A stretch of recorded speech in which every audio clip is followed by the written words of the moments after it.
Okay, welcome back Movie Masters. Today we're talking about the Ray-Ban Meta again. So now I've owned this for about 5 to 6 weeks, and I want to give you a little bit of an update on my experience with this and one of the main problems that I've had. And maybe if you've been having this problem, this is how I fixed it. So I actually bought these when I was traveling overseas. And as you may or may not know, the AI does work and doesn't work in different regions of the world. So when I initially had bought these, I had bought them in France, but I do mainly reside in Australia.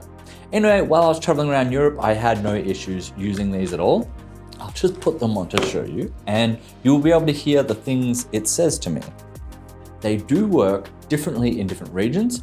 And I found that when I came back to Australia, after a week of using these babies, the AI stopped working. And at first, maybe I thought it was an outage or a shortage, or maybe it wasn't available in Australia, although it didn't make sense because it was working for a week, then it stopped.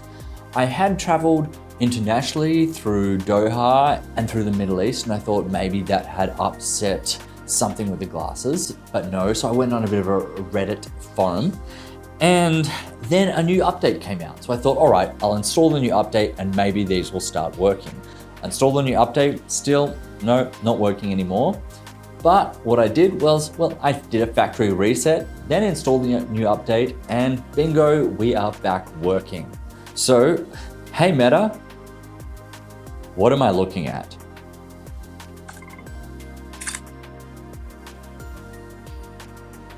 You are looking at a camera setup with lighting equipment. So if you heard that, because there is little speakers on the side of my glasses, it actually told me what I was looking at. So even though my phone is all the way in the other room, it is still working. So I can say, hey Meta, what is the tallest building in the world?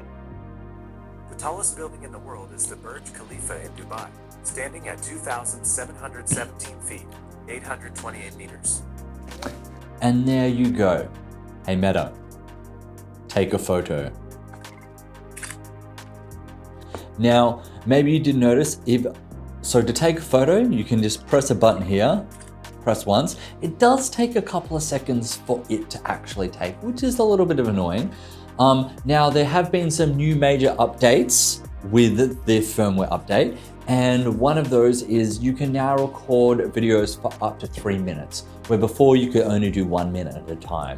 Now, yes, it can store multiple videos, which you then upload to your phone, but now we get that 3-minute length, which is great because that's almost a song, or in some cases, an entire song.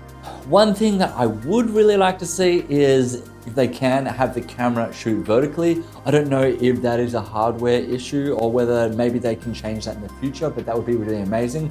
Currently, you just see the portrait view. Anyway, look, I still really am enjoying these, and one of the things I find them most useful for is when I'm actually driving, because I don't need to have my phone open and my glasses can tell me where I'm going. One of the regrets I do have is not buying the transition lenses, so I could wear these at night and still use the function. It does look a little strange when I'm wearing sunglasses all the time. Anyway, other than that, I really do like these. I have found they're a lot of fun. You do get about 3 to 4 hours use, like full-time use, if you're playing consistent music. And this case will give you about 7 to 8 charges. So that is my little update on the Ray-Ban Meta stories. I'm still really loving the novelty of these, but I can't wait to see what future generations are gonna bring. Anyway, if you have one of these, let us know your thoughts and any issues you've had on how to resolve them, and what are you hoping for in the future updates on the Meta Ray-Bans. Anyway, thanks for watching. Hit that like and subscribe button. I'll see you next time.